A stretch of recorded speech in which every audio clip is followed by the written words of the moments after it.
hoping would happen. Right. Well, man, I, from my end of it was that you had people had failed diplomacy roles like repeatedly, and yeah, things were tensed up, and you only get one surprise shot. I was fairly confident we could pull it out. My whole thing is that this is first contact for this planet, and their first contact now is an assassination. We'll have to purge the whole city and the kid. So, for peace purposes. The Bard's gonna love that. I'm joking. I'm not gonna murder him about it. I don't think I have enough grenades for everybody. They'll peacify soon enough. I mean, if we really put down some hate, they'll calm down.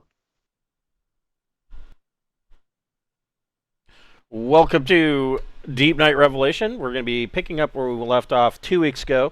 I apologize that we weren't on last week. I had the terrible experience of having to put my cat down because the cancer finally got too much for her. And so that was a really hard day. It's been a really hard week. But we will be picking up from where we left off 2 weeks ago. These guys are in the hill fort. What was the name of this place? Losky, and on the planet Entrada. And they have made contact with what their science team, these people that their science team are basically referring to as furbolgs. These people they look human, but from the DNA and whatnot, the scientists have determined that these people have absolutely nothing in common with humans. And the entire society appears to have been at a Bronze Age level for about the last 1,000 or so years.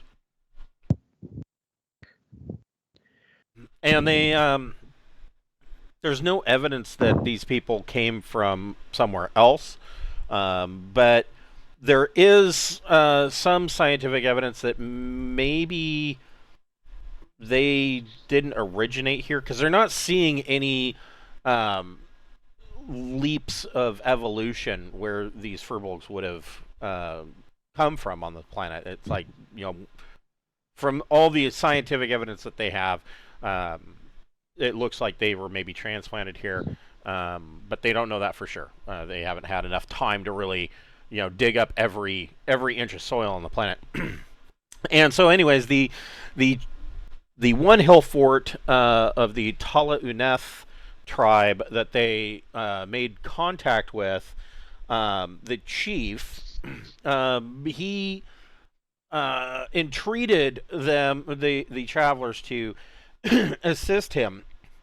And the situation was that his mother, Cilwon, was originally the chief of the Tala Uneth, but she kind of started to take on more of a despotic type of rule, and most of the people were unhappy with that, and so they chose her son to replace her, and it was a fairly uneventful coup, and she wasn't banished, but she did leave Tala Uneth's hill fort, and she has since then set up shop in Losky. She is not the chief of Losky, but the chief of Losky is more or less on her side, and he is a follower. So essentially whatever she says,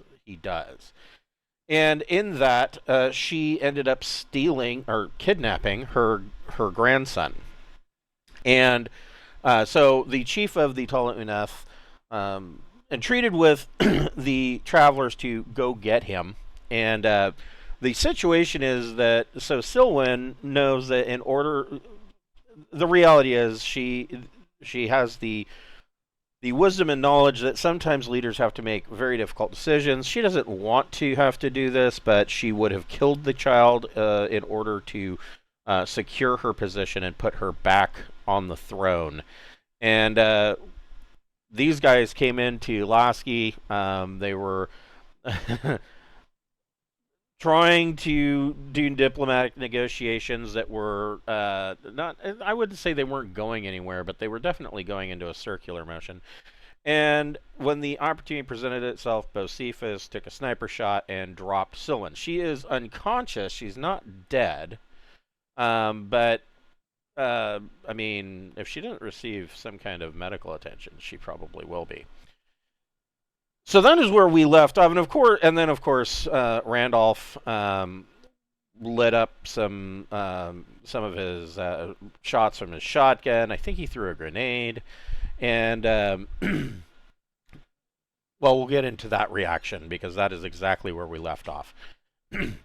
Before we get started, we'd like to thank a friend of the Greenwater Guildhall. None of these are sponsorships or partnerships of any kind. They are just products that we really like. And tonight, we would like to thank Dogmight Games. Dogmight Games makes beautiful wooden tabletop accessories for your role-playing games, such as custom DM wood DM screens.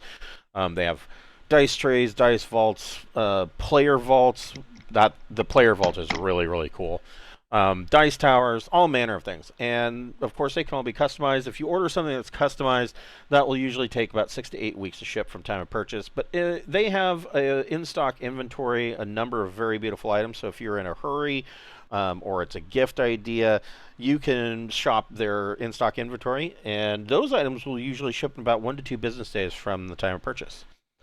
We have a discount code that's good for 10% off, and it is good for everything on their site. Just put whatever you want into your cart, and then when you're checking out, use the code FRIEND in all capital letters, and that will get you a 10% off discount.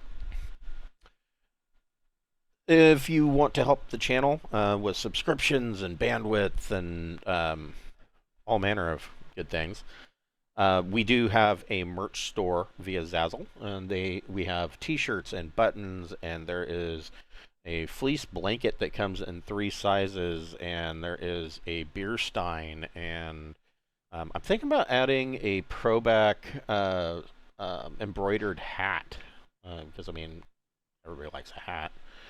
I like hats. So yeah, if you want to help us out, go get yourself a T-shirt or a button. And we appreciate you.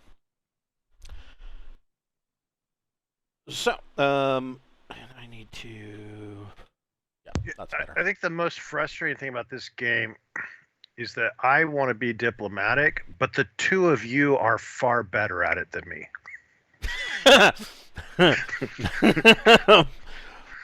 Well, I have a very mediocre social and charm skill, and I only have 0 or 1 points in like diplomacy and persuade. You guys both have positives, and so I think that is the frustrating thing for me. Right.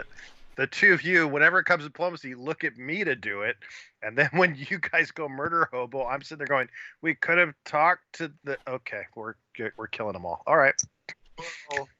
Well, kill them in a peaceful way. I mean, and this is, of course, metagaming. In reading this, look. If you had just shot her, I could have passed that off as some message from the gods bullshit. However, when the other guy's got his shotgun out and he's just shooting guards left and right, it becomes a lot harder to explain. I mean, they didn't know where the hell your bullet came from or what it was. They've never seen anything like that. But him running around with a tube that's blowing people up is going to be very hard to explain. Yeah, the shotgun's a lot noisier than a gauss rifle. But I mean, in reading this, I really. And of course, none of their adventures are written for a predetermined conclusion. Most of them are not. But it doesn't specifically say this. But in reading this, I honestly don't know that the outcome would have really been any different. I mean, either. Pizza's in the oven, guys. All right, nice. Congratulations. So yeah, I mean, the diplomacy checks. It was a very difficult diplomacy check, and even if there's a success in that, they're still kind of their mentality is belligerent. And the only real way to get around that is to essentially show what you're capable of, which, if you show what you're capable of, then that means somebody's going to die, probably. Or at the very least, have a hole punched through them in some manner. So, I don't know. I just, but anyways. I thought we already did that. Yeah, you have, you have done that. So the tribal militia, the tribal militia is all the way back at the marshside houses, but they obviously can hear this. I mean, they're going to hear the shotgun. Yeah, it's quite distinct. And I, like I said, if I remember correctly, there was a grenade tossed. So yeah, they've heard stuff, and their reaction. There is a chart for this. Where did it? There it is.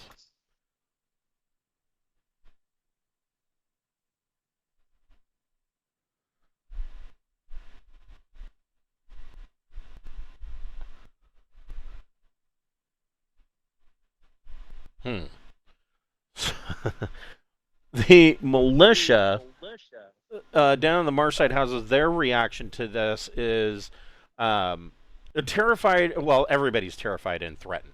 But their standpoint down in the Marshside houses is one of logical action, and so the tribal militia are gathering, or basically telling all the people in those Marshside houses to basically grab their bug out bags, only bring what you can carry, and they're getting away into the marsh. They're leaving.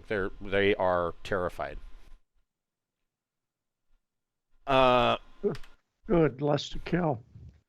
We never had to kill them. They were not the problem. I'm just pulling your chain.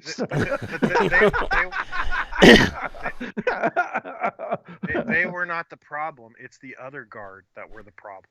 Yeah, the noble warriors are definitely a problem. But nope. Yeah. And unfortunately, Gabe had posted that he wasn't gonna be able to make it tonight. Somebody have to roll for him since he's in the middle of a battle. Yeah. Well, it's been 2 weeks, and I don't remember what he was doing. I think he was getting ready to shoot somebody. But anyways, so Sarda and Jack... Protecting Sarda. He was protecting Sarda. He was protecting Sarda. So Sarda, you and Jack, it is clear to you. I mean, you can see the look on these noble warriors, that it's almost like all color has drained from their face. They are... if you didn't know better, you would think that maybe they had gone into a state of shock,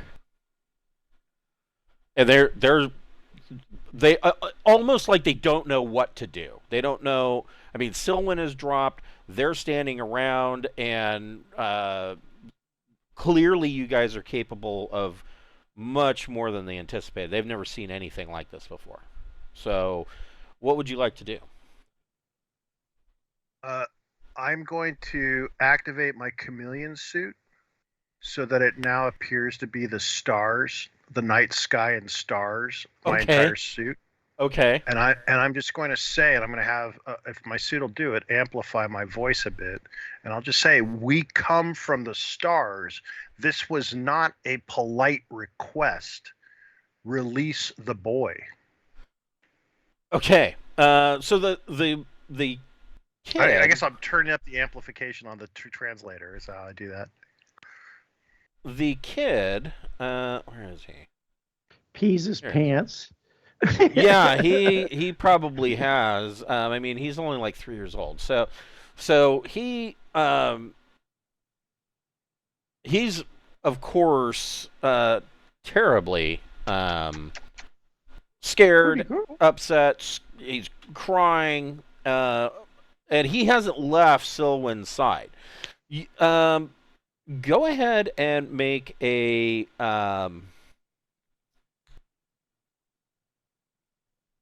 I guess it's a persuasion check, but you can make it with a boon. So roll 3 Okay. and take the 2 highest, and so that'd be persuasion plus.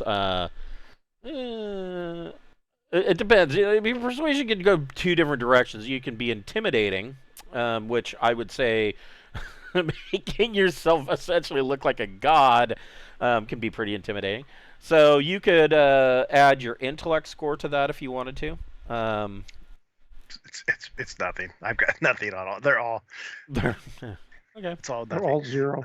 Yeah. It's either unless it's education or dexterity, it's 0. So yeah, okay, no problem. So I am doing persuade with intellect with a boon. Great. We get back to the ship. I'm gonna get augmented again. Again. Hey, we could definitely do some wonderful upgrades to that natural body of yours. I have wondrous things in store for you. A 7. So these guys, in their terrified state, these noble warriors rush over, 2 of them, and grab the kid, Aoni, and hesitantly bring him to you. They don't bring him all the way to you. They are still about 3 paces in front of you. I'll point to the bard to have them hand it to the bard. Okay. The bard's fucking terrified too. Now he knew that you guys had some capabilities that they'd never seen before. He was not aware of anything like this. Yeah, but I mean, at the same time, I figure they're probably less scared of him. He's a known person. True. So handing a child to him is probably gonna be less freaky than handing it to the guy who looks really weird and it just yelled at them. Yeah. Okay. So yeah, they kind of shove the kid towards the bard. They never take their eye off of you. So the other 2 noble warriors, they run over to Cilwon and are kind of in shock of what has happened to her, and they don't quite understand how this was. I mean, they have like short bows and things of that nature, but they've never seen anything like this. Cilwon is unconscious. I mean, essentially, she can be removed. Is she going to make an endurance check? That's true. She should make an endurance check. Fuck yeah. I'll just say she's been hit with what you would probably consider a sling. Do you have slings?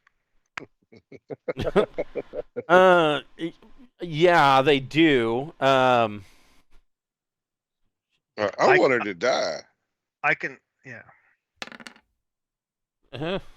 So you're gonna have to make poison. You have to make poison bullets, dude. Oh man. Yeah. Well, I mean, she loses. That was a heap round. Yeah, she loses another point of strength. She's only got 2 left. Yeah, she'll die if she takes 2 points of damage. I think. So Bocephus, nature will take its course. What are you doing? I seem to be the unknown entity, and everything seems to be under control. But I only have a few rounds left of flight. Right. I think while they're all just sitting there in thunder shock, I want to fly down, scoop the boy up, and then fly to the fucking vehicle. Okay. I don't think you get that far, right? I mean, that's a good question. Let's see here. What does it say? It says You could probably make it to me.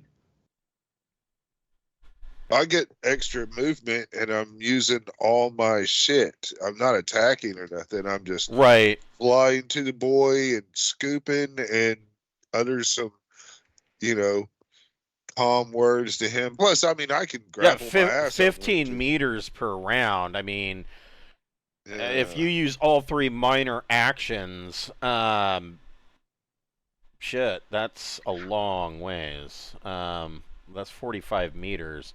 Yeah, I would think that you would be able to fly at least to Randolph. Yeah. So, if you want to move me to wherever the hell I end up, taking into account that I went and scooped up the boy, that'd be great. I'm really trying to get as close to my friend as possible before I head off to the vehicle at top speed. Okay.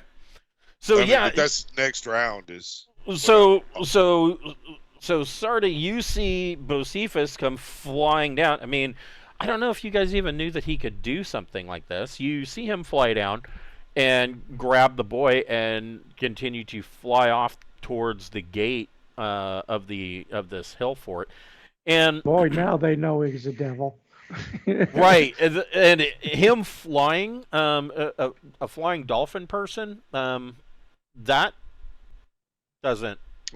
He's got a helmet on, so it's it's debatable whether they. Well, the fact that he's flying at all, I mean, that does nothing to make them feel any better. And the noble warriors at that point see this and drop their shit and run. They're out of here. They bolt. I will yell out that they are to go and join that other tribe and serve them as equals. Okay. So they're not listening. They've seen enough. It's okay running. when they calm down and then they're in the jungle and they're thinking about things. They were like mercenaries, though. Yeah. Right. Well, the professional warriors are mercenaries. The noble warriors were actually part of the tribe, but yeah. There's villagers about too. I mean, innocent people that we haven't really been, they're not even tokened. But I mean, there's people all throughout this village. I mean, the whole hill fort has turned into complete pandemonium. Right. So I'll just, if I get the free chance to yell that shit out in their language as best we can, mine would be to, whatever that house is that we came from, I will inform them to go there and join them, for unity is power, and serve your rightful master. We are the gods. Do as we say. So or you'll bleed out your anus for years. Well, and they probably believe that. Maybe after seeing what has happened here, they would probably believe that. They already are bleeding out their anus. They have hemorrhoids. Some of them, yes. Some of them, yes. So they know what it looks like, and they know it's a horrible experience. You will slowly die over 30 years. It just gets progressively worse as you waste away. The professional warriors, that was actually a pretty good roll. They are terrified. They are not at the level of terrified and threatened, but they are terrified. They are making a more logical, I guess, retreat is the word, and they are. Which direction are they going to go here? If it's away, that's all that fucking matters. Yeah, they are making their way down the hillside through these hills and ruts and walls and ditches towards the marsh. But they are moving in a more orderly fashion. But they want out of the area. Randolph, what are you doing? Decisions. I don't want to get too close to them. Then I'll have to start lobbing grenades.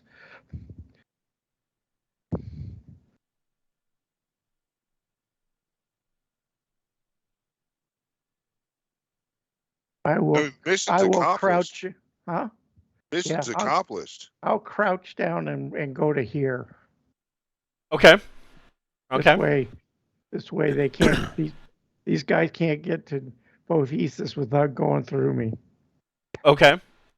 And Sarda, what is your plan? I mean, Cilwon is still laying there, bleeding.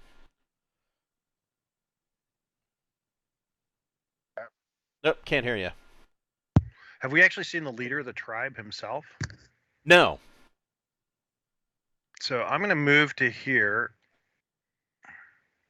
Okay. And I'm going to look inside this hut. Okay. So right, because that's where she came out of, right? Correct. So you poke your head inside the hut and make a recon plus intellect check.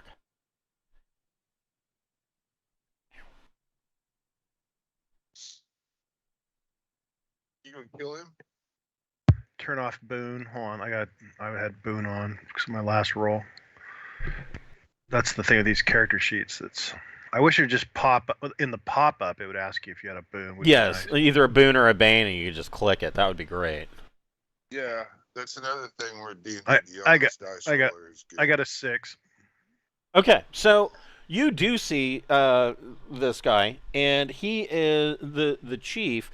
He is behind. There's like a big wicker type throne that he holds office. It's very similar to the one that you saw Cilwon's in the other hill fort. He is ducked down, hiding behind this wicker throne, and like he's on his knees in a fetal position with his hands over his head, just trying to hide and not doing a very good job of it. He's practically sobbing in fright. We mean you no harm. The Cilwon had no right to steal the child. And he kind of looks out timidly from behind the throne, and he says, "You are right. You are right, O Mighty One. Please do not strike us down further." We have no intention of striking you down further. I would recommend in the future make friends with your neighbors. Do not try to do not steal their children. And I'll walk out. Okay. So the professional warriors at this point, they just keep running, and they make their way into the marsh to get away. I think at this point we can pretty much count ourselves out of combat. And so the bard is kind of standing there, knees knocking as Sarda comes out, and he's Sarda's still kind of cloaked in starlight, and he says, I apologize to you, my lord. I did not know that we were in the presence of divine beings. You're not. It's just clothes that are fancy. And I'll change it back. I mean, even telling him that, I mean, he's seen some of the other stuff that you have. He's never seen anything like this. I don't necessarily know that he fully 100% believes you. He probably still, thinks, holy shit, these guys you have the power of thunder, in your hand, thunder and lightning, and so he still is going to be leaning towards the fact that you are of divine descent, but he wants to know, where do we go from here? Well, all of the children are grown up. I know Bocephus would be probably happy to teach them how to make gunpowder at this point. Yeah. Your gods are lies. Here, have guns. We can teach them some science, Hey, that'd be a wonderful. Humanity used bronze cannons for 300 years. That's true. I think but they need gunpowder. Well, we need a safe place for all of our people to be able to have some R&R. I mean, that's what we're really establishing here, is favor with a fucking local village so we can have some decent R&R and a nice, safe Well, I mean, place. you already have that though with the Tala Uneth. I mean, I don't necessarily know that you're going to want to ferry people down here for R&R though. I mean, I don't think so. We've already we've already done the R&R thing. I think we need to move on, right? Yeah, I mean, this was we're good on gear. We just had the big R&R was within a month ago. Yeah. We've loaded up. We're why did we come to this planet? To check it out. Because you detected from orbit signs of habitation. It was a garden planet. It was a garden planet with signs of habitation. Right. So we wanted to check that. Hey man, give yourself an inspiration point for remembering that. Yeah, I mean, this was a garden planet with signs of habitation that following your missive that you were going to scout it out, check it out, possibly make first contact while this has been going on for the past couple of days. Deepnight Revelation has been conducting refueling ops. Okay, cool. Thank you for that update. So let's head back to the ship and let's fly the ship over to the other settlement. Okay. All right. And sounds good to me. And with little Junior in tow. Yeah. Yeah. I'm gonna call him Lean Eye. Yeah. Hi, Lean Eye, come on. And he'll be trying to tell me his name, and I'll be like, I don't give a shit. Lean Eye. So, Randolph, go ahead and make a drive plus dex check. Drive wheeled plus dex. 6. Okay, so I go slow. Yeah, you are. Yeah, I mean, you can go slow and take your time, which gives you another +2 to that, and so that'll make it an 8. Hold on, just a moment.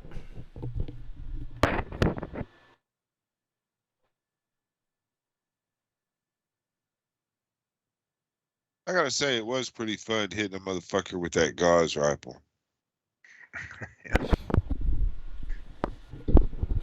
Okay. This the only sad part about it is I didn't get a second round off. You know, Yeah. I didn't go murder hobo. So as we're heading back, I'm basically gonna try asking about more rudimentary developments to see, like, if they have figured out how to make, for example, a water wheel. You know, to make like a mill that's, you know, driven by a water wheel. You know, that type of stuff. Yeah, I would think that. I mean, Bronze Age. Yeah, I would think that they probably have, especially considering that most of their settlements are along this river basin. So more than likely, yeah, they're going to, and they already have like boats. They do have some large barge-like ships. I guess similar like triremes. Can we do analysis of their current technologies that they're actually seeing in use, and then just really bases off the same shit that they normally have? Can we compile a list of shit that they might have skipped over or whatnot, or suggestive bow design improvements? Well, I mean, my whole plan was just to suggest the next step. So, like, if they have a water wheel, then talk about how if you were to boil water, you could get steam to form, and you could have steam power that water wheel rather than a river. And so, you know, so sort of, you know, push them, you know, slightly nudge them towards a steam engine type thing. Yeah. Maybe if they've got the ability to do metal and stuff, we could set them on the road to, you know, and cannons, you know, potato guns. Well, I mean, I don't know that guns. Yeah, I don't know that guns are the next step that they. I was thinking more along the lines of how to improve their life rather than kill their neighbors better. See, that's because you're thinking of guns necessarily as a weapon of war. But if we really got them on the way where they could use fucking hunting rifles, even black powder, that's their ability to hunt really increases there, and they could use their time for. It didn't sound like predators was a really big problem. Yeah, that kid was eating up. But they still get more meat, which is good for their health. Yeah, I mean, they don't introducing firearms is not going to necessarily get them more meat. You know what I mean? If they're getting meat now, they're going to get just as much meat in the future. Guns or no guns. Not true. That is not true. We can discuss Your nuclear efficiency fission is much if you better like. with the firearm. But the reality is there are so many smaller things that would improve day-to-day life that don't involve killing their neighbors more efficiently. Actually, you have to have iron in order to have a steam engine, and they go together. You can use a gun to mine. Have you ever played Asteroids? That's true. That's a good point. So I mean, yeah, you could kind of introduce this idea, but what you're seeing, I mean, they are very solidly in a Bronze Age society. So clear down to their noble warriors would wear like a chainmail, a bronze chainmail. They wield short swords that are bronze. Their shields are mostly like a leather covered wicker. Do the sensors on our ship let us detect minerals deposits? I think so. I would think so. Sensors, yeah. Yeah, it is. It is a scout. So let's scout. Let's look for 10. Hold on, let me pull it up. Craft vehicles and equipment. What are you gonna do with 10? That's how you make. That's iron, right? I mean, yeah. That's. Well, we could also give them advice on blacksmithing and metalworking that could push them forward in their ability to produce harder and sturdier materials. We could also give some basic engineering science, so that way they can make stronger, understand the science of reinforcing things. Well, I mean, they already have access to 10 because they're Bronze Age. Yeah, Bronze Age. Yeah, but look for iron. Look for iron. And if we look for iron things, we can explain how to do limestone, ironstone, and coke and air. Right. The basic processes to make iron. So. Whatever kind of science an iron plow is much better than a bronze plow. Oh, indubitably. Yeah. So and then we can also try to correct typical design flaws in what they currently make. With their bows. I mean, I'm sure that we can teach them how to put a recurve on it or something like that. That would really add a lot of power to the device. Yeah, the recurve bow technologically. The recurve bow, honestly, was the first huge technological leap for civilizations after the spear. The spear, believe it or not, I'd say stirrups. Well, I mean, in the terms of like, do they have domesticated animals at all? They do. He had a plow. He was plowing his. And they've got like. Bovine-like creatures, but yeah, the recurve bow was a huge leap forward. Just simply because you're essentially doubling or quadrupling the power of the bow, thus the range. We could probably teach them some tanning science to help them preserve leathers and skins. Well, I mean, they already have that down. They already know how to do the leather stuff, but like. I think Sarda is right. The idea teach them how to make concrete. Iron and concrete would be huge. I think if we iron concrete and explain the basic premise behind a steam engine, cast iron. I think that those things would be. Yeah, I mean, teach them how to sand cast. And so we've got our ship. So let's on the way back, let's do a sweep and try to see if we notice any iron deposits, and we can explain where those are if we notice any, and we can give some basic knowledge to the bard to explain this stuff. So the bard and And Bocephus, you might want to give the kid a checkup, see if he's okay. Make sure. I'll give the kid a shot of vaccinations and make sure he doesn't have any worms. Yep, I'm going to give him a thorough checkup. He's got ringworms, butt worms. Nothing calms somebody more. Lice. Lice, yeah. Well, I'm just saying a good medical investigation really does let us set a person at ease. There's nothing like a good inspection to get the juices flowing. So I guess I'll do a medic in education. So, well, we'll get to that. So you guys get to your ship, and on the way to Lasky Fort, you of course stopped by your ship and checked in. So the Bard was aware. The Bard, here's another. Of course, the Bard is in awe of your ship. He has no real idea of what the ship does or is capable of. From his standpoint, it looks like a really weird fort or a really strange house. Bard guys seem open to the idea of traveling in the stars with us and adventuring and learning some of our ways. He is interested in going with you. And when you bring it up, he is very interested. But like I said, he has no idea what the ship does. Sure. He knows what he has heard from some of the farmers and whatnot that you arrived from the sky. But he really has.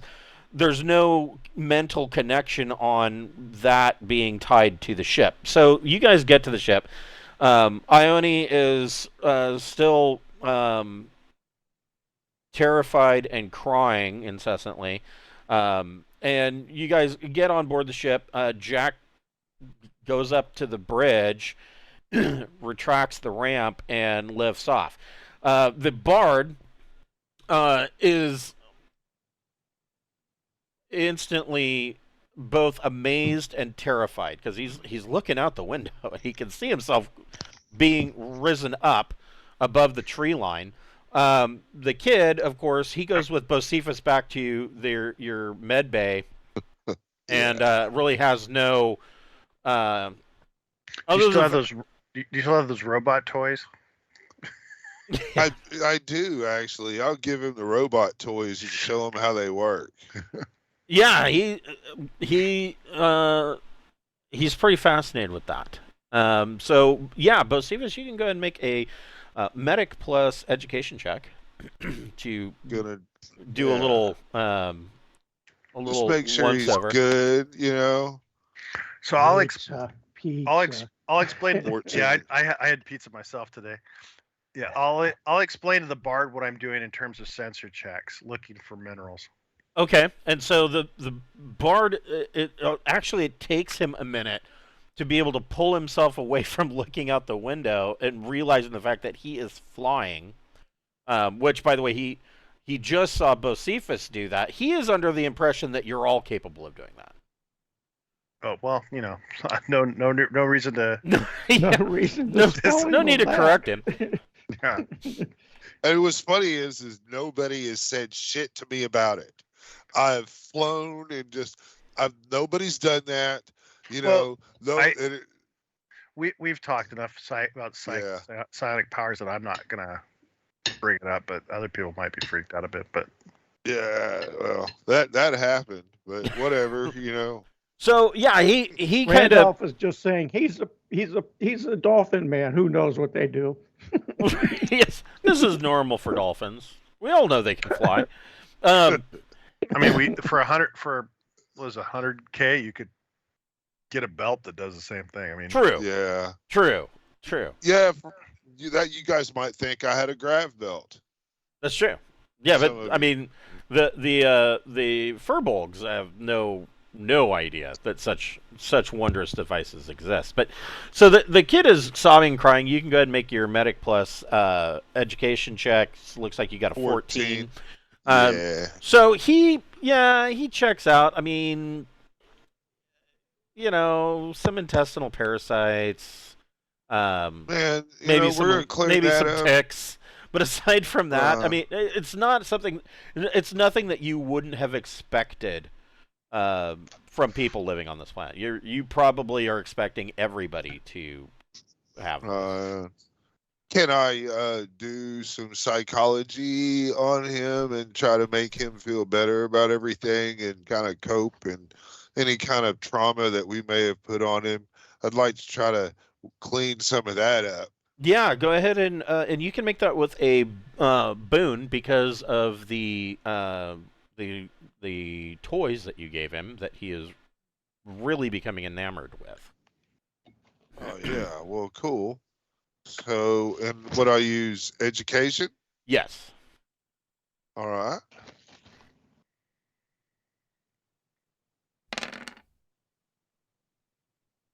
Oh, look at that. 10 plus 3 is 13. Okay. So, yeah, you get him calmed down, and he is basically sitting on the floor playing with these animatronic toys and is just marveling at them. So are you going to treat these intestinal parasites, or what are you doing? Yes, I'm going to treat his intestinal parasites. I'm going to work him from both ends, both physically and mentally. And I want to teach him cool little philosophies. I mean, I know I can't go extremely deep into the hard philosophy, but the basic, a kind leader is a good leader, and the greatest leaders build, they don't destroy, and things like that. But then also, just remember, you need to be able to protect your anus, because you have to bring some anus to get some. He doesn't get that, but he is picking up, like, he is understanding, and he's nodding his head. What you're saying about being, good leaders or kind leaders. You don't have to make war on everybody. No, you don't have to be destructive to show strength, and you don't have to be violent to be strong. Right. Yeah. Yeah, and he's kind of getting that, and I mean, the reality is that, his grandmother certainly isn't necessarily, following along those lines, but his father, Cilwon, from what your interaction with Cilwon has been, is that Cilwon is wise beyond his years. He seems fairly intelligent, and at the same time, he understands exactly what you just described. In all of your interactions with him, he could have just said, okay, we're going to go and raid Lasky and killed a bunch of people, and he chose not to do that because he didn't want that level of death. And he weighed the options and knew that if he sent you guys, because he's smarter than your average furbolg, he was guessing that you guys were capable of much more than what he had seen. And he knew that if he sent you guys, you could strategically kill rather than slaughter everybody. Well, we sure did that. And so, like a surgeon. So, Sarda, go ahead and make your electronic sensors plus intellect check.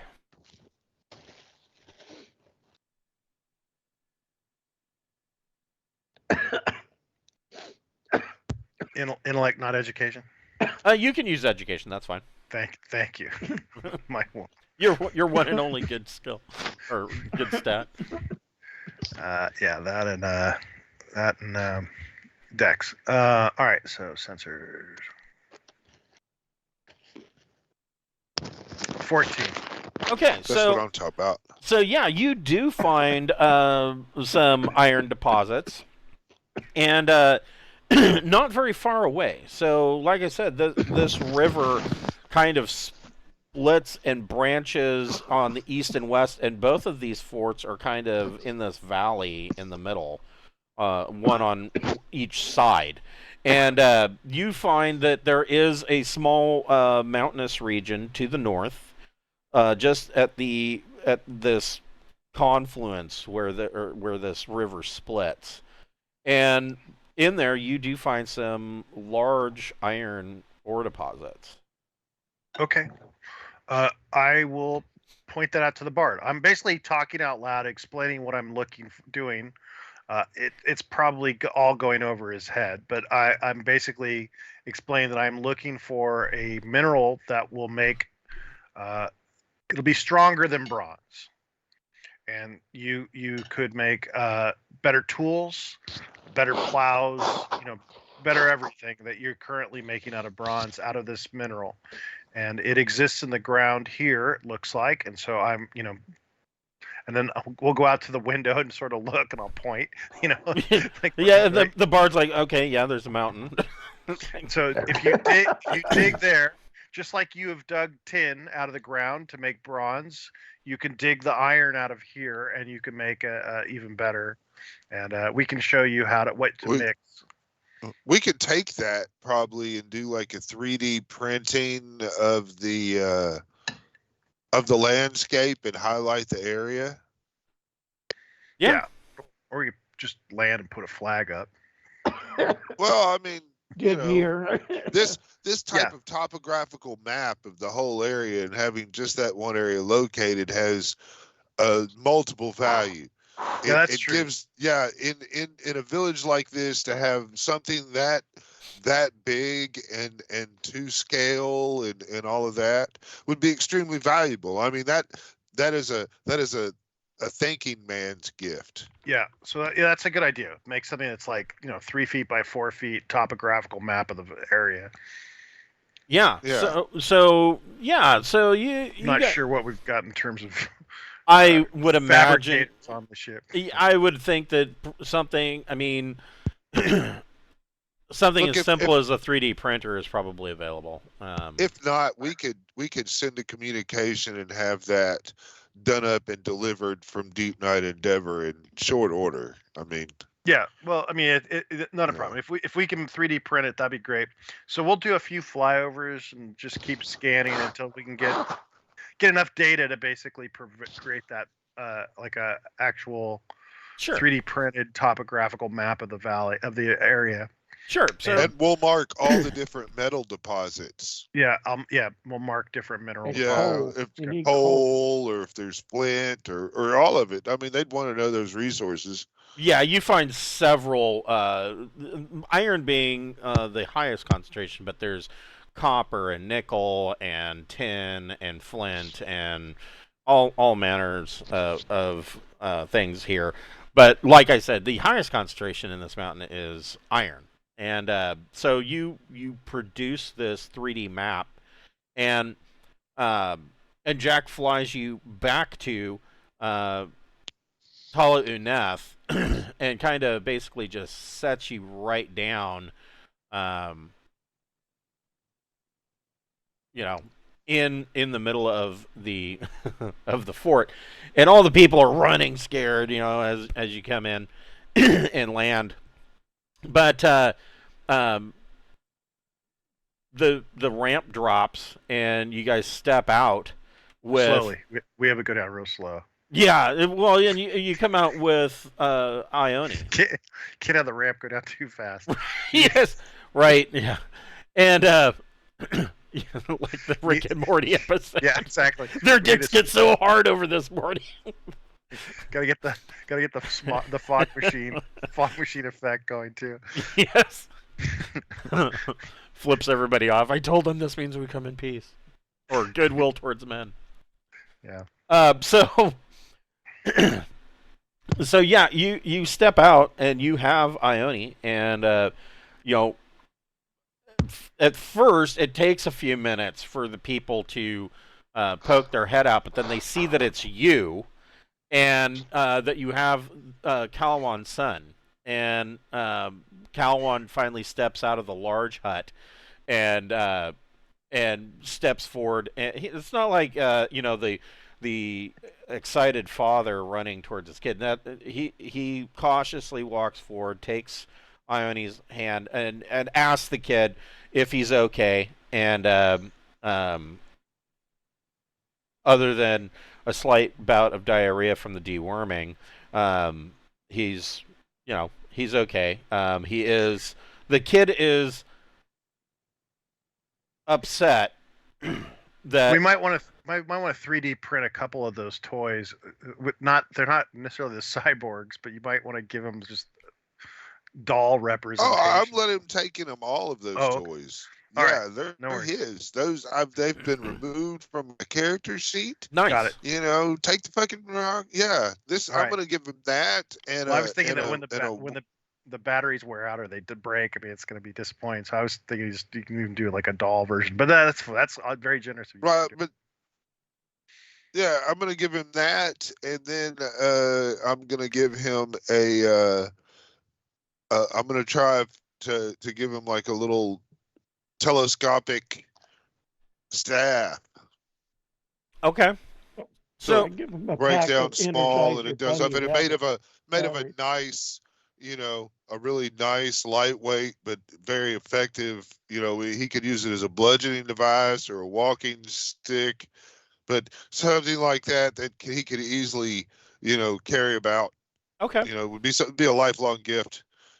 So he could always remember the time that the Dolphin Man flew with him. The stick that keeps on sticking, I guess. Yeah. He is obviously very happy with his new toys, but he does show some concern and being upset at the fact that, and he tells Cilwon, he says that his grandmother he's assuming that his grandmother's dead, and she probably is by now. And Cilwon kind of pensively nods, but he tells Ione, he says that these are our friends, and they've come from a long, far distance, and sometimes things have to happen. And he says, I know that you're too young to understand this, but when you are older, and when you are chief of the Tala Uneth, you will understand. And the kid, at 3 years old, he obviously doesn't get it. He can barely form coherent sentences. But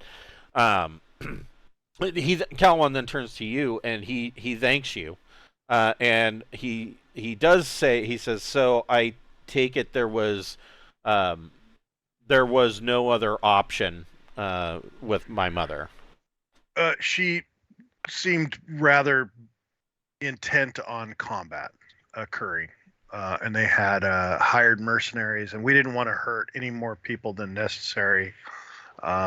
Unfortunately, we believe that she passed away. She took a very, very severe head injury, and I believe it was fatal. He says He says the reality is that had she survived, I would have been forced to banish her, which would likely have led to her death anyways. I mean, or if she didn't die in the wilds, he says, knowing my mother, she would have gone and formed a new tribe, and that would have led to war, and I would have been forced to kill her anyways. There was never. He says, I am of the knowledge that there was never any other outcome that was going to be suitable. We probably scared your neighbor quite a bit, but we believe we prevented bloodshed. We've instructed him to be friendly to his neighbors and not steal their children. But he was cowering behind his throne when I told him this. Cilwon kind of laughs at that, and he says, I think we really only killed his mother. We might have killed one or two other little warrior types, but Yeah, and in fact, I'll show him the video footage of him cowering behind the throne. Yeah, Cilwon does kind of laugh at that. Despite the situation. In fact, I'll go back to the ship and I'll print up a picture of him cowering behind. Here, you can hang this on your wall. And just at the bottom, I have a caption: "Little bitch." So yeah, you and present the 3D map. So you guys spend another day basically going over not just the 3D printed topographical map, but basically explaining the intricacies to people that would actually understand, tradesmen. Yeah, so just basics of how to smelt iron, and then how to make a steam engine. That type of stuff in terms of how to make charcoal. Yeah, and tell them to work real hard on it, and when we swing back through, we'll teach them the next step. And then I'll explain. We are leaving. We have a very long journey to make. We will not be back here for possibly 18 years. I don't know how that translates, but it basically until when your child's a man is when we'll return. And so, if any of your people want to come with us, we'd be willing to take a couple people. The bard. The bard, he may be valuable here. I don't know, but yeah, if there are a couple people that wish to come with us, we can train them, and we intend to return when your child's a man, and we would bring them back. So yeah, the bard definitely is interested, and the reason why the bard is interested is that his primary duty for not just the Tala Uneth tribe, but pretty much he takes it as his duty to all of the people of Entrada, is that he imparts knowledge. The primary job of a bard is basically oral tradition, and whether that be told through song or story, it is imparting knowledge. I'm going to teach him how to get him a camera. We're going to help teach him how to blog. And he'll come back a social media influencer. It's the most worthless of bards. But in oral tradition, you can say it out loud in front of the camera. That's you're preserving it. Yeah. Yeah. So. And so he feels that he wants to go with you, just so that he can document your journey and bring that knowledge back to his people. That you're gonna love our space wizard. Oh yeah. Oh boy, he's going to introduce you to something called marijuana. So other fascinating things. Our Tom Bombadil. Or your Tom Bombadil, yeah, your space Tom Bombadil. So he. Do you think by chance we have a cultural anthropologist? I'm sure that you do. Pretty rare. I would think that something a mission like this would definitely have a cultural anthropologist. Right. Well, like I say, get him a camera, let him record. He can record daily journals of things he's discovered and learned. He can also record things that he remembers from his own culture, and we get it both ways. So it ends up being a cultural exchange that way. So, as for any others that would be interested, go ahead and roll a persuasion plus social. Could I join in on that? You can. All right. Yeah. Why don't you roll? Because I have a +1 on that. Can I use charm instead of social? Sure. I got a 4. Yeah. See, that's what I mean. You guys are. I got a -6 for a dice roll for a DM. So.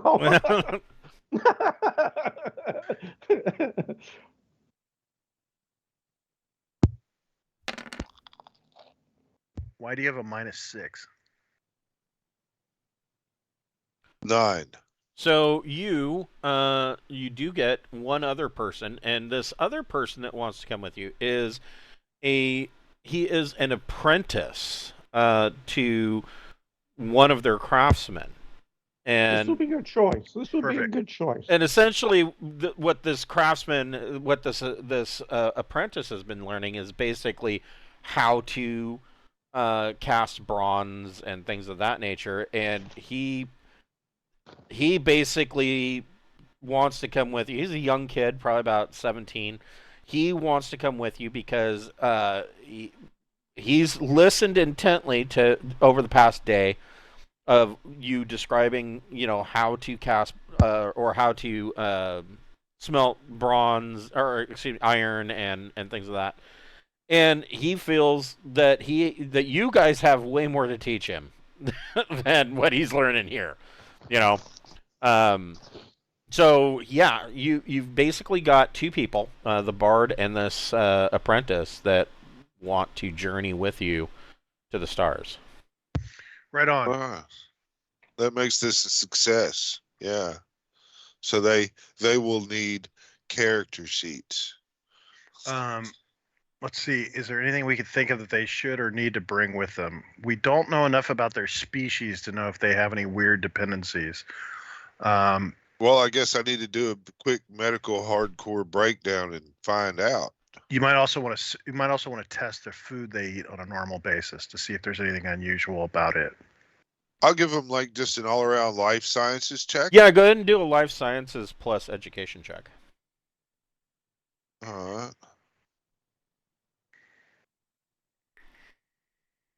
Find out that they need a specific mineral in their diet or they're screwed. Yeah. How about another 9? So these dilithium crystals. Yeah. Yes. So you're not finding anything particularly special about their diet. Essentially, I mean, what you have found out medically and through your life sciences, dietary, for all intents and purposes, these people are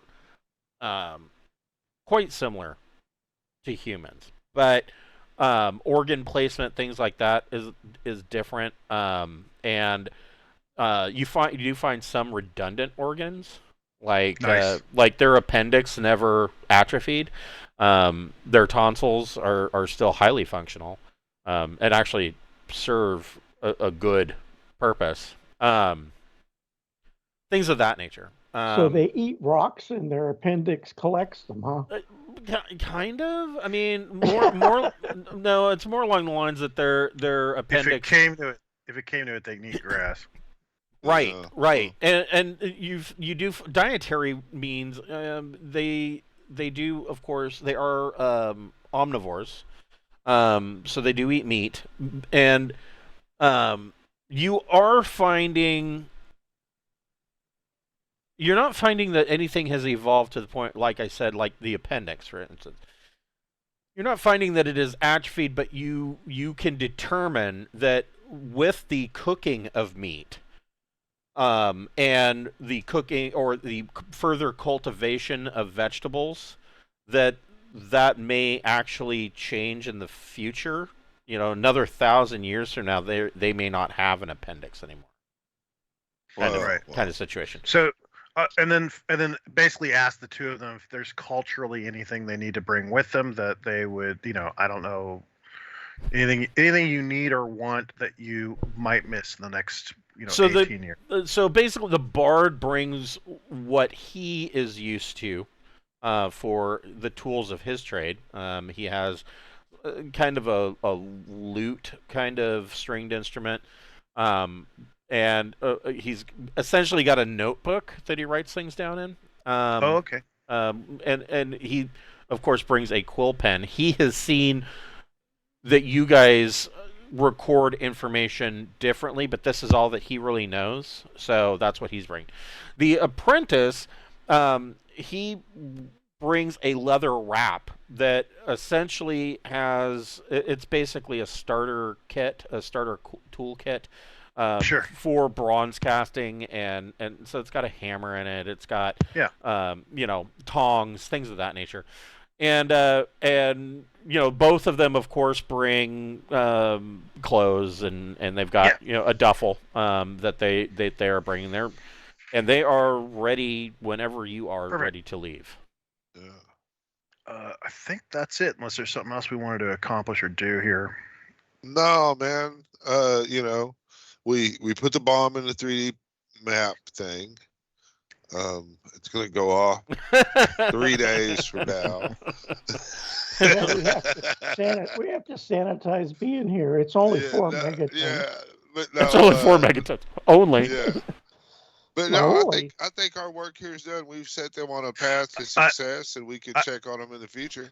I do suggest that he send a delegation to meet with his neighbor. Yeah, smooth things over. Yeah, Cilwon's already planning a diplomatic, envoy, more or less, and kind of what he's planning is he's going to follow this up with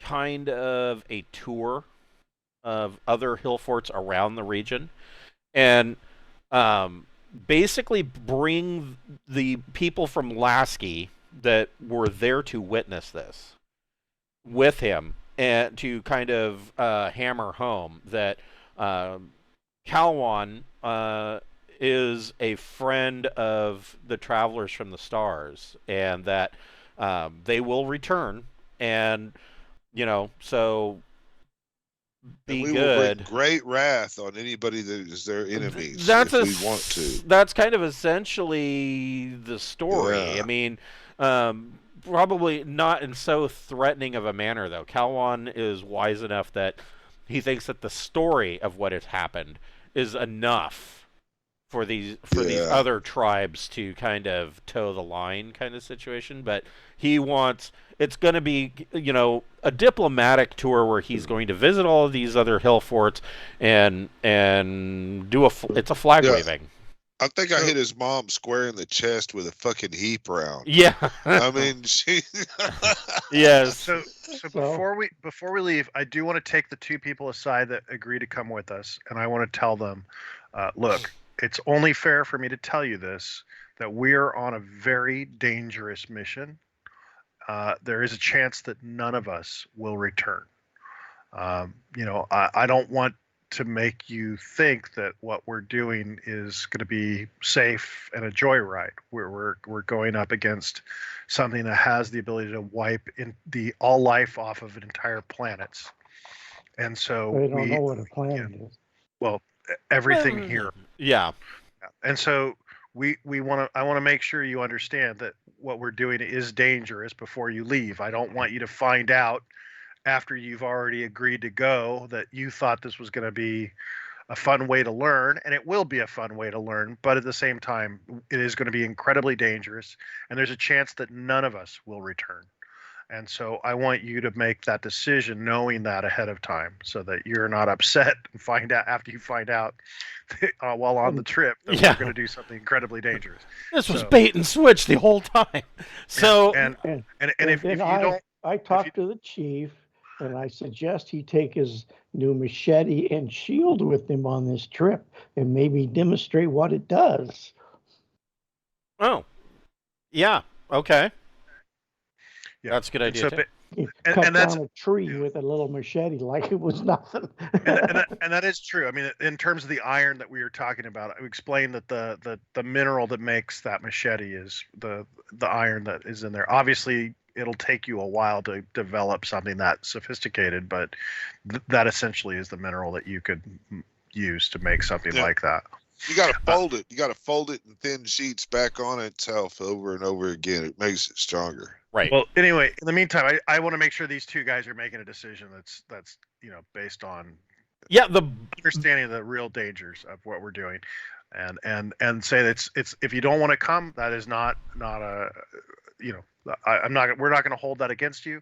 We can even figure out a reason why you could not come, so that there is no shame brought upon you if you, we can tell people that we just don't have the type of food that you need, or whatever it is that would make things easier for you to tell other people why you didn't go.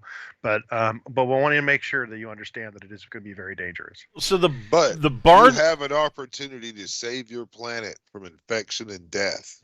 Right, and that is immediately what the bard kind of jumps to, is that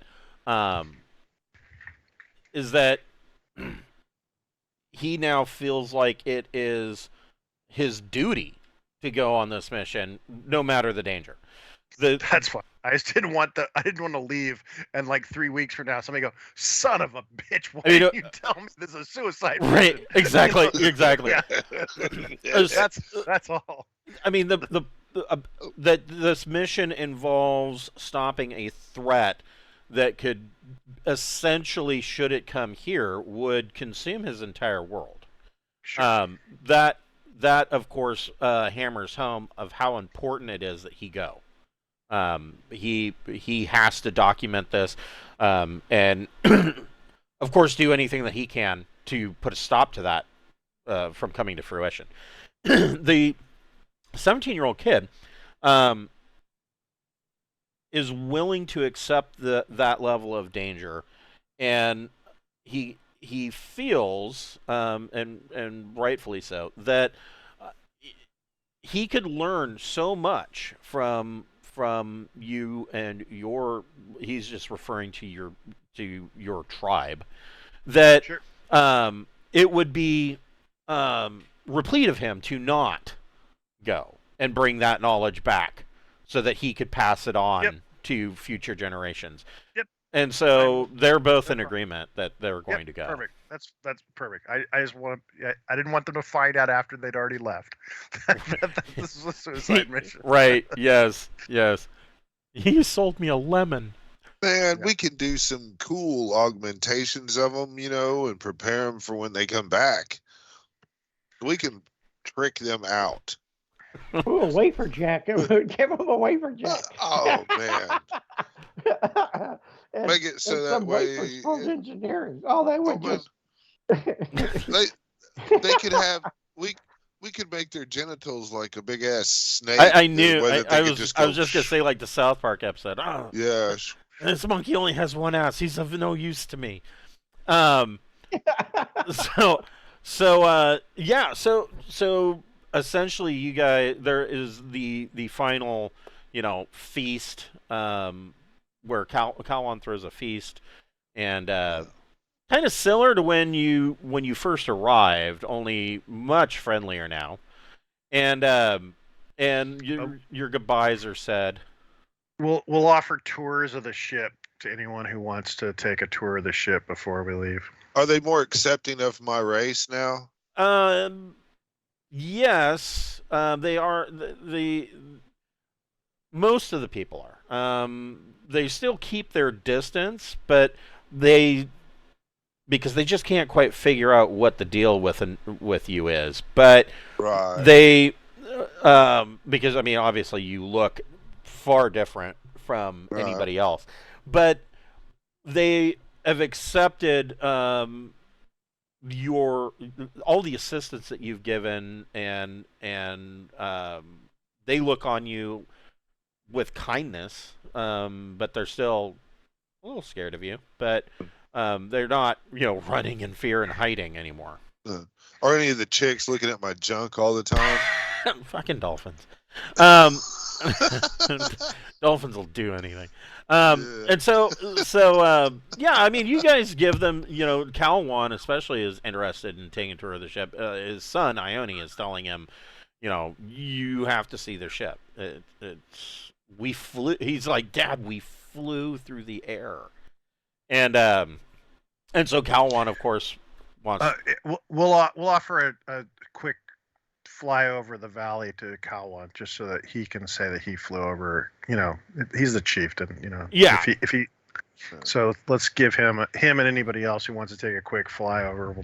We could do it. So you guys give a flyover, and I mean, Cilwon, he of course brings a couple of his advisors with him, and sure, they're, the entire time they are white knuckling the whole trip. They are ready to shit themselves. But Cilwon, by this point, Cilwon trusts you, and he is in awe. And his first question is, he says, "So, all of the things that you taught us, how this iron that you speak of, and the steam power that you've taught us about, will that lead us to be? Would that lead my tribe to be able to construct something of this nature?"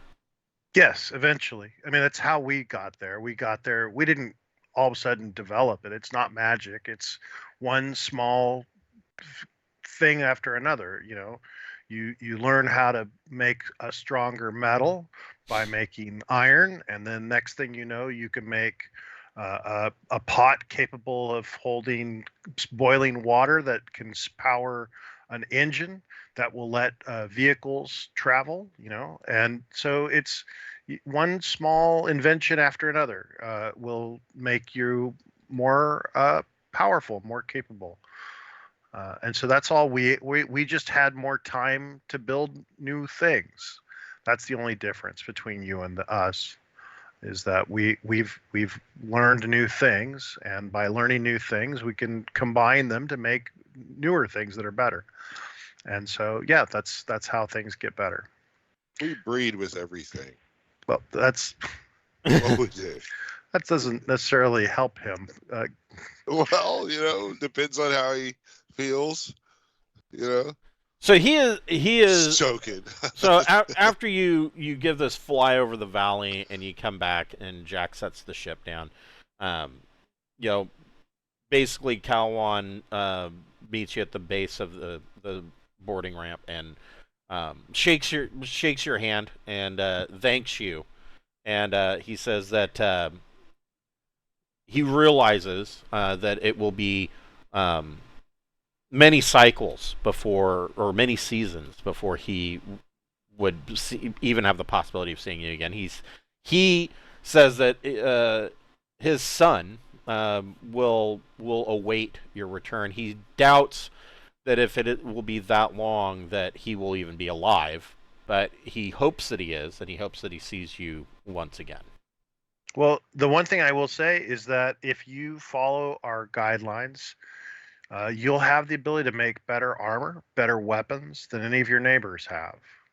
And so I would hope that you, rather than going to war with them, you work with them, because cooperating means that you're using your resources to improve your culture and your people's day-to-day lives, rather than just destroy your neighbors. Yeah, he's not. He reassures you that he doesn't. Of course, his tribe is going to be the first to begin experimenting with this iron and steam and things of that nature, but he doesn't intend to hold that knowledge to himself. He is of the belief that all of the people of Entrada should have this, and so his intention is to spread this knowledge. Yep, awesome. That's great. And so with that, you guys pack it back up into the ship, and Jack blasts you off. And so I will explain to the two new recruits that people on our ships all have jobs, and there are different things that they do. You'll obviously be learning quite a bit, but you might want to think about the types of things you'd like to do on the ship in terms of helping. We have people that are engineers that help make repairs. We have people that are in charge of sensors. We have scientists that are inventing things. Some of our scientists are involved in different societies. They're definitely going to want to learn stories from you and learn more about your people. But obviously, the first thing is probably going to be a lot of learning. They need to learn how to read. They need to probably learn how to speak Galangic. Right? Yeah, gonna need to learn to speak Galanglic, but yeah,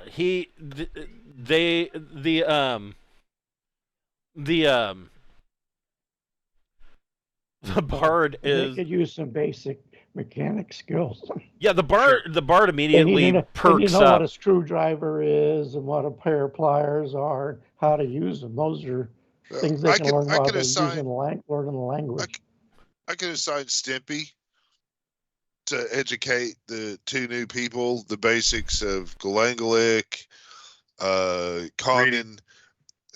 Reading and common things like, hey man, this is how you open a door, and don't go fucking around this airlock because that's bullshit. I mean, you're gonna have a bad time. Yeah. So I mean, I'm gonna assign Stimpy the two new ones for the next at least month or two, to make sure he is going to he's got life sciences, things like that, and he's going to try to blend them in and help them, skull and crossbones post-it notes on things like the airlock. Yes, right. Yeah. Just a post-it note. Well, I mean, they need to learn, some good hygiene and, this is a toilet. This is a shower. I mean, how to use the 3 shells. The 3 shells, yes. Yes, the 3 shells. I still don't know how to use the 3 shells. You're not alone. The whole thing. But yeah.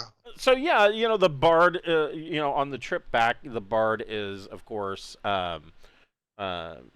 he's very interested in learning the sciences, whereas the kid, really, to him, what you're describing, it sounds like he would be better suited to like the engineering section. Sure. But they both understand, that they both completely get it, that this is going to be a fairly long learning process before they even get to that point. So they really do understand it. And so Jack brings the Desnex back to the Deepnight revelation. Of course, you get a leaving the atmosphere is gonna be fun for them. So Jack leaves the atmosphere, and these guys are again kind of white knuckling it. This is even more than just flying, and they are in absolute awe of what their world looks like, from space. And there is a bit of wistfulness to this as they realize, the world is getting smaller and smaller the further away that they get. And so finally, Jack is coming up upon Deepnight Revelation, and you do receive a radio from the bridge. And so and we'll get a photo of their planet and give it to them both, and just basically say, everyone you've ever known and ever heard of is all on that planet or was on that planet, and so we will be coming back to that planet in 18 years. But yeah, keep that picture with you. And so, Deepnight Revelation, the bridge contacts you. Desnex, this is Revelation. I assume that you had a successful mission? We did. We made first contact. We have recruited 2 people who will to join our crew. They're going to need to learn quite a bit, including Galanglic and how to read, but they seem to be very willing and capable. That's excellent news. So first contact, we look forward to reading your logs, and you are cleared to dock. And so Jack just barely makes it into the no. So Jack, wouldn't that be routine? It is routine, yeah. I mean, so he got 2 over. So he didn't do anything special. No. Yeah, no. He He brings you guys into the. He brings you guys into the dock, and it as you are docking, the bard and the apprentice, you can see the realization that because they were under the impression that you guys were going to be gone for 18 years, and that you were flying this ship, and then they realize, oh wait, there's an even bigger ship, and of course, I mean, Revelation literally dwarfs the Destinex. It is quite huge, and so they are literally in awe.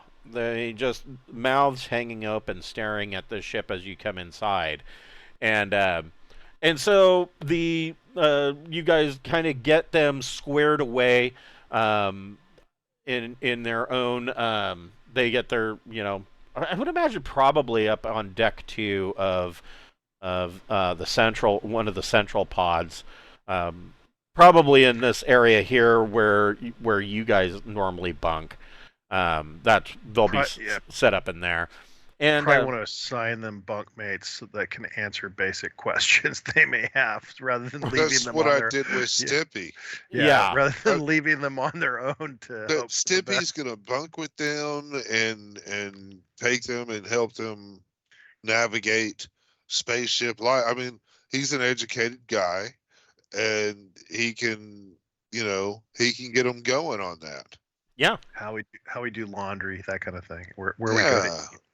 So, you guys file your log and your report, and before we continue, I am going to go ahead, and you guys all get 1 XP point that you can spend however you like.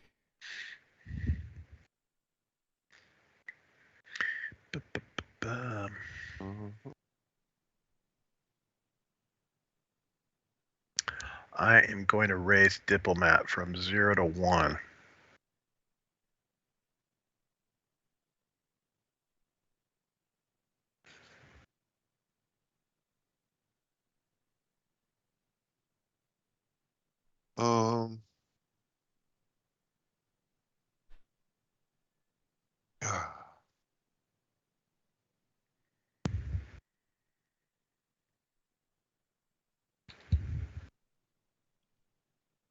I'm looking. I guess I want to do. What was that psionic? Was that melee? Oh yeah. Was that telekinesis that you were using to fly? Yeah, I don't telekinesis flight. Telekinesis.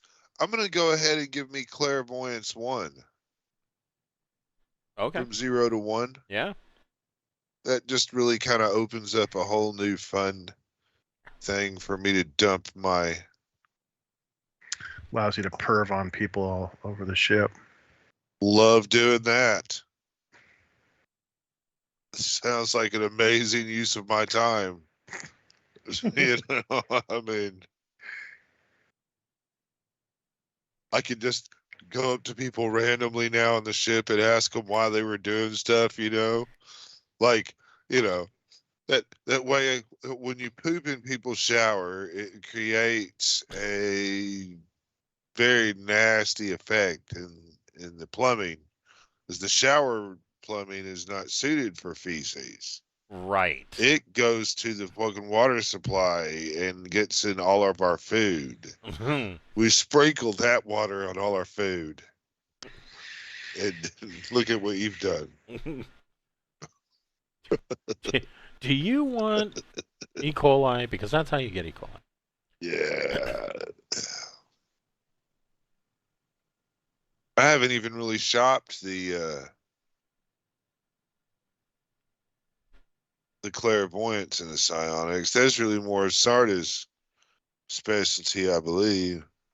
I've got 1 point in it. Yeah, I've got 1 point in it. You helped me get my telepathy up to 0. But those are my 2 powers. Yeah, normally raising psionics would require something like an institute or an academy of some kind. But both of you being psionic, there's really no reason that you can't assist each other in learning. You know what I mean? Well, Yeah. he actually has the science behind it. Right. You know, he's trained in what is it, psionic whatever the hell they call it. Yeah. Yeah, and I had clairvoyant 0, so I mean, Right. So you of course Deepnight Revelation continues on its journey. And where is that map? There is a Yeah, but the first thing I do is I do want to set those guys up with computers and cameras and explain how they work. Okay. And how I think that they should keep a daily video journal of everything they've learned each night. Before you go to bed, do a quick video journal of what you did that day and what you learned. Okay. And you know, even if it's only 3 minutes, that's fine. But you'll have something that you can go back and look at later, and it'll mean something. So, Revelation ends up making 2 more jumps, and so you guys are in jump space for another 2 weeks. Well, 2 weeks worth of jump space transit, and probably another week worth of refueling operations. So about 3 weeks, but 3 weeks goes by, and these 2 new 2 new guys are learning fairly quickly. They are a quick study. Neither one of them is they're both fairly intelligent. They are purely by chance some of the better candidates that you could have selected. And Bard by nature is used to memorizing everything he hears, you know, type thing. So he's going to be pretty good at exactly. And so absorbing things. So after 3 weeks, you exit the second jump, and the bridge captain calls for a command staff meeting. Now, if you remember, and where was it? Right here. So if you remember, back when you first left Denman, they went over kind of what the overall there were on this leg. There were 3 points, and the first at these 3 points. Well, there's more than 3 points, but at point 1 here, Villicossi, was going to be where you drop your first waypoint beacon. And the idea of these beacons is that a follow-up mission will come out and will find these. And, of course, in these waypoint beacons will be a copy of all of the ship's logs, your logs, everything that has been found up to this point.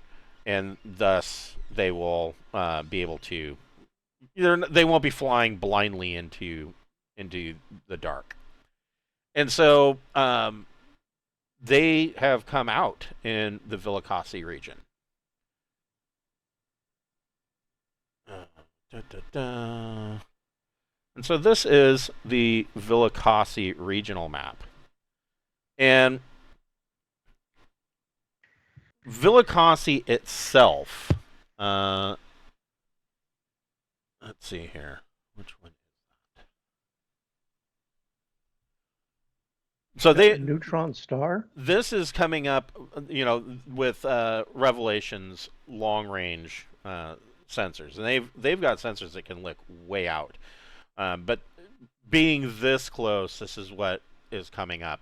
And so Villicossi itself was originally a pair of giant stars, and they were short-lived giants that burned through their fuel fairly rapidly. And what their long-range scans are pulling up is that basically one of the stars underwent a collapse that created a black hole labeled Villicossi Omega. And this is, of course, that system. So 5 here is the Villacossi Omega, and the other because of that, it changed, of course, the dynamics of the system as a whole. And so then it brought Villacossi Beta a little bit closer to that black hole, and it is stripping its gas from the outer layers of Villacossi Beta. In several thousand years, it will completely plunge into Omega and be swallowed by the black hole. But Beta is, because it is stripping those gases off the surface of this second giant star. It has kind of distorted that star by its gravitational forces, and you can see that there are these plasma jets that are just being stripped off into the black hole along these lines. And so this is scan the system. Yeah, this is a fairly chaotic system. But aside from that, apart from a scattering of asteroids that are on an inward spiraling kind of route towards Omega, the system really consists of 3 small gas giants and what they're terming a failed star, which is a brown dwarf. And that is at Villacossi Gamma, which is kind of it would have been this would have been a trinary system, but it's got its own little orbital heap going on over here. So yeah, you guys want to scan the system?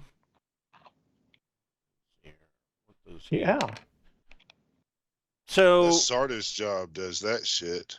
Well, I mean, your bridge officer, they pull up a whole bunch of info, basically detailing each one. So there's just a whole lot of gas giants in the system. So I mean, they're thinking that Villacossi Gamma 1, which is number 3, is probably their best, the safest spot to do refueling operations.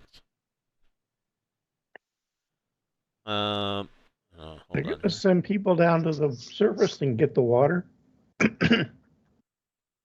Well, it's a gas giant, so 3's a gas giant. Yeah, there are really, I don't. What's it say about? The big ship can't enter an atmosphere, so it's a lot of trips if you're going to do it that way. What is 7? Villacossi 2.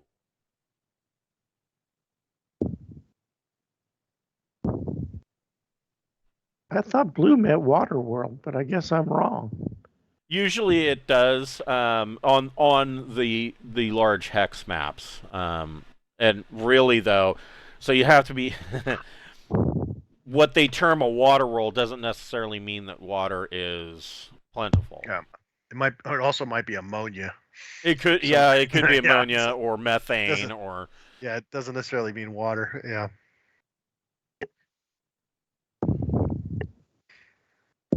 But the big problem with doing that is that the deep space itself can't enter an atmosphere. It's So one of the things that the sensors bring up, the sensor chief kind of calls Sarda over to look at the data, and he says that he has picked up a small gravitational anomaly around the black hole.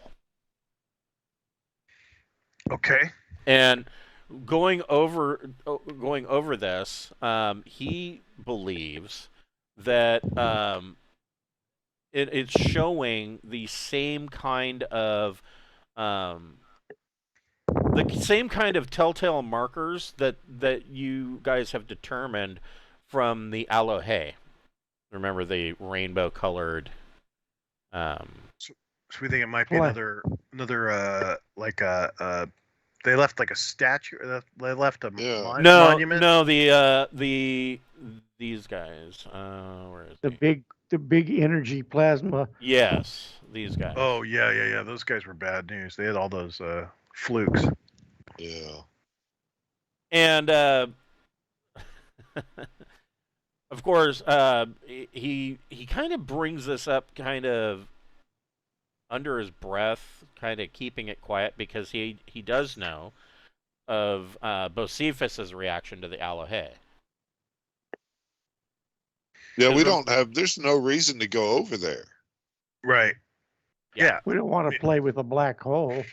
And so when you look at this, when you look at the sensor scan, it looks like this. It does indeed. This anomaly does look like the sensor readings of what you learned about the Alohe, and it appears that it is dipping in and out of the gas disk that is being sucked into the black hole, kind of just feeding on it, and it has grown. I mean, you're watching this thing grow as it is feeding, and then we want to give that a wide berth. Okay. We'll make that whole cluster 6, 4, 5, 7. Let's refuel on one of these other planets and get the hell out of here as quickly as possible. If number 3 is the gas giant, that's the place to go. So stick and move. The sensor chief mentions at the start that he's going to just keep an eye on that, while you're refueling. That's a good idea. I will make sure that he's not one of the people that really freaked out, because it seemed like half the crew had a bad reaction. Yeah, he wasn't. He was one of the people. Okay, instead, he was one of the people that were just in a sense of awe. But he's watching the sensor, and it is very interesting, because this Alohe doesn't seem to care that there's a black hole there. And so now I'm going to ask one of the people that kind of freaked out about them to watch him. Okay. Yeah. Just in case he decides he wants to. In case he decides to freak out. In case he just starts staring at a screen and becomes unresponsive.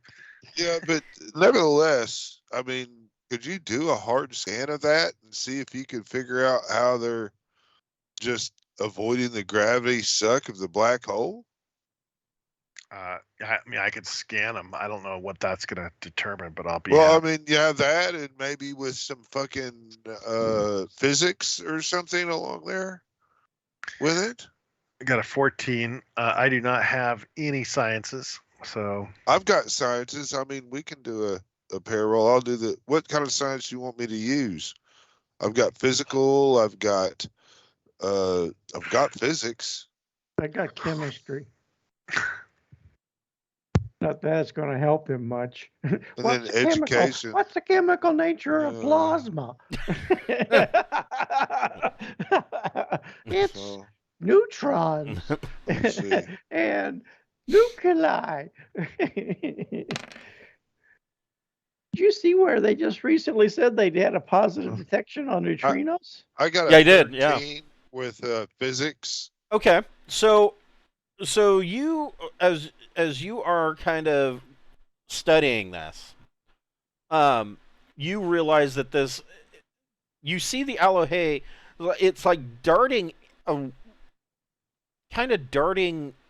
and out, so that your sensors, of course, are getting distorted by the gravitational effects. But now that you're looking at it, at first you think it's a second one.